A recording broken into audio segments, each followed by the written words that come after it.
स्वागत है इस खास चर्चा में। दोस्तों, जब भी हम बॉलीवुड या हिंदुस्तानी सिनेमा के सुनहरे सफर के बारे में सोचते हैं तो ध्यान सीधा मुंबई की उस चकाचौंध पर जाता है ना? लेकिन जरा सोच कर देखिए, क्या होगा अगर मैं आपसे कहूं कि इस इतनी बड़ी फिल्म इंडस्ट्री की नींव का एक बहुत बड़ा हिस्सा कहीं और से ही आया है। जी हां, चलिए आज थोड़ा गहराई में चलते हैं और देखते हैं कि कैसे हिंदुस्तान का दिल कहा जाने वाला एक अकेला राज्य मध्य प्रदेश असल में बॉलीवुड की बहुत बड़ी फाउंडेशन बन गया। आज हम इंडियन सिनेमा की उस असली धड़कन को महसूस करने वाले हैं। अब यहां एक बड़ा ही दिलचस्प सवाल उठता है। किशोर कुमार की वो आवाज जिसका हर कोई दीवाना है, सलीम जावेद जैसे लेजेंडरी राइटर और डॉक्टर राहत इंदौरी जैसे बेहतरीन शायर, इन सभी दिग्गजों में आखिर क्या कॉमन है? ये एक ऐसा सवाल है जो वाकई किसी को भी सोचने पर मजबूर कर दे, और इसका जवाब बेहद रोमांचक है। इन सभी लेजेंड्स की कला, इनकी इंस्पिरेशन और इनका होम टाउन एक ही है, और वो है मध्य प्रदेश। बस यही वो धड़कन है जिसके बारे में आज हम बात करने वाले हैं। तो आगे बढ़ने से पहले जल्दी से देख लेते हैं कि आज के सफर में हम किन पहलुओं पर गौर करेंगे। हम शुरुआत करेंगे कहानी और निर्देशन से, फिर बढ़ेंगे संगीत और गीतों के जादू की तरफ। उसके बाद हम बात करेंगे सिल्वर स्क्रीन के सितारों की, और आखिर में समझेंगे इस पूरी सिनेमाई विरासत को। तो चलिए शुरू करते हैं। पहला पड़ाव, कहानी और निर्देशन, यानी सिनेमा की असली नींव। देखिए, जब भी हम इंडियन सिनेमा के सबसे बड़े स्टोरी टेलर्स की बात करते हैं ना, तो सलीम जावेद का नाम सबसे ऊपर आता है। इस आइकॉनिक जोड़ी ने बॉलीवुड को एंग्री यंग मैन का जो कॉन्सेप्ट दिया, उसका असर तो हम आज भी देखते हैं। लेकिन रुकिए, बात यहीं खत्म नहीं होती। राम कुमार भ्रमर, मनमोहन कुमार तमन्ना और बीसी माहौर जैसे बेमिसाल लेखकों ने भी अपनी कलम से फिल्मी कहानियों को एक बिल्कुल नई दिशा दी। ये साफ दिखाता है कि मध्य प्रदेश की मिट्टी में ही एक अलग तरह की किस्सा गोई रची बसी है। और अब जरा इस पुरानी शानदार झलक पर गौर कीजिए।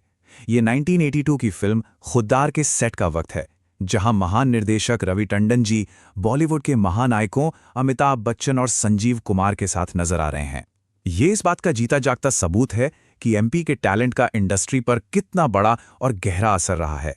वैसे सिर्फ रवि टंडन ही नहीं, सेठ गोविंद दास, द्वारिका प्रसाद मिश्रा और किशोर साहू जैसे काबिल डायरेक्टर्स ने भी इसी राज्य से आकर फिल्म डायरेक्शन की कला को एक नई ऊंचाई दी। अब बढ़ते हैं दूसरे हिस्से की तरफ, जो है संगीत और गीतों का जादू, जिसे हम सिनेमा की रूह भी कह सकते हैं।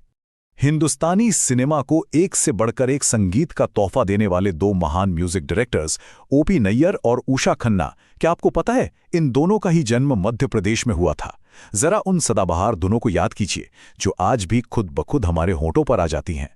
इन्होंने अपने म्यूजिक में जो एक नयापन और ताजगी दी ना, उसने इंडियन फिल्म म्यूजिक का पूरा अंदाज ही बदल कर रख दिया। इन धुनों को खूबसूरत शब्दों से सजाने वाले वीरेंद्र मिश्र और विट्ठल भाई पटेल जैसे महान कवियों को हम कैसे भूल सकते हैं? ये वो शानदार लोग हैं जिनकी कलम ने बेजान गानों में जान फूंक दी। असल में मध्य प्रदेश की जड़ों में हिंदी और उर्दू शायरी का एक बहुत ही गहरा इतिहास रहा है, और यही वजह है कि वहाँ के साहित्यकारों की रचनाएं बड़े ही नेचुरली फिल्मों के लिए ऐसे गीत बन गई जिन्हें हम आज तक गुनगुनाते हैं।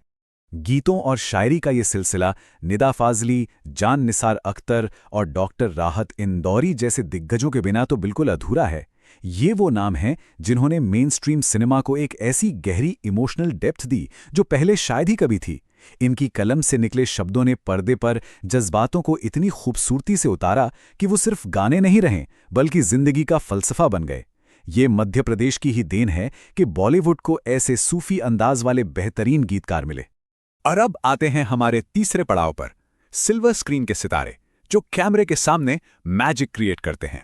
अशोक कुमार, किशोर कुमार और अनूप कुमार, गांगुली ब्रदर्स, ये सिर्फ नाम नहीं है बल्कि अपने आप में हिंदुस्तानी सिनेमा का एक पूरा युग है।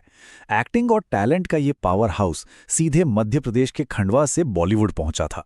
एक तरफ अशोक कुमार ने जहां एक्टिंग के नए बेंचमार्क सेट किए, वहीं किशोर कुमार ने अपनी जादुई आवाज और लाजवाब कॉमेडी से सबको अपना दीवाना बना लिया, और अनूप कुमार ने अपने उस खास अंदाज से दर्शकों को खूब एंटरटेन किया। जब हम बॉलीवुड के उस शुरुआती और सुनहरे दौर की बात करते हैं ना, जिसे हम विंटेज सिनेमा कहते हैं, तो उसमें भी एमपी के कलाकारों का रोल बहुत बड़ा हो जाता है। जरा इन नामों को देखिए। प्रेमनाथ ने जहां अपने दमदार और थोड़े सीरियस किरदारों से स्क्रीन पर खौफ और रिस्पेक्ट दोनों कमाई, वहीं जॉनी वॉकर को कौन भूल सकता है। उन्होंने अपनी बेमिसाल कॉमेडी से पूरे देश को हंसाया। इनके साथ ही वनमाला पवार और विजय घाटगे जैसे चेहरों ने भी अपनी शानदार प्रेजेंस से उस दौर के सिनेमा को एक अलग ही पहचान दी। और ऐसा बिल्कुल नहीं है कि यह सिर्फ पुराने दौर की बात है। आज के मॉडर्न सिनेमा में भी इस राज्य का दबदबा वैसे ही कायम है। शरद सक्सेना और प्रदीप सक्सेना जैसे दमदार एक्टर्स, या फिर पूजा बत्रा और रेमन सिंह की वो शानदार स्क्रीन प्रेजेंस। और भाई, जब बात आती है सिर्फ अपनी आंखों और डायलॉग डिलीवरी से खौफ पैदा करने की, तो आशुतोष राणा, मुकेश तिवारी और गोविंद नामदेव का तो कोई मुकाबला ही नहीं है। साथ ही विक्रम सलूजा जैसे कलाकारों ने भी अपनी एक अलग छाप छोड़ी है। ये पूरी लिस्ट ना साफ दिखाती है कि एमपी से आने वाले कलाकारों में कितनी वैरायटी और कितना कमाल का टैलेंट है। तो चलिए अब बढ़ते हैं आखिरी हिस्से की तरफ, एक समृद्ध सिनेमाई विरासत। अब इस पूरे सफर के बाद एक बहुत ही गहरा सवाल हमारे सामने आता है। जरा सोचकर देखिए, मध्य प्रदेश के दिल से निकली इस बेपनाह प्रतिभा के बिना हिंदुस्तानी सिनेमा आखिर कैसा दिखता और कैसा लगता? क्या सलीम जावेद के बिना दीवार या शोले जैसे मैजिक की हम कल्पना भी कर सकते हैं? क्या किशोर कुमार और ओपी नैयर के बिना उन गानों में वो सुकून होता?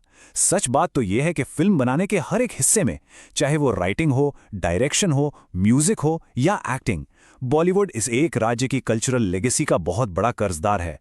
आज की ये चर्चा हमें यही याद दिलाती है कि सिनेमा सिर्फ मुंबई के बड़े स्टूडियोज में नहीं, बल्कि पूरे देश के दिलों की धड़कन से बनता है। इस दिलचस्प सफर में मेरे साथ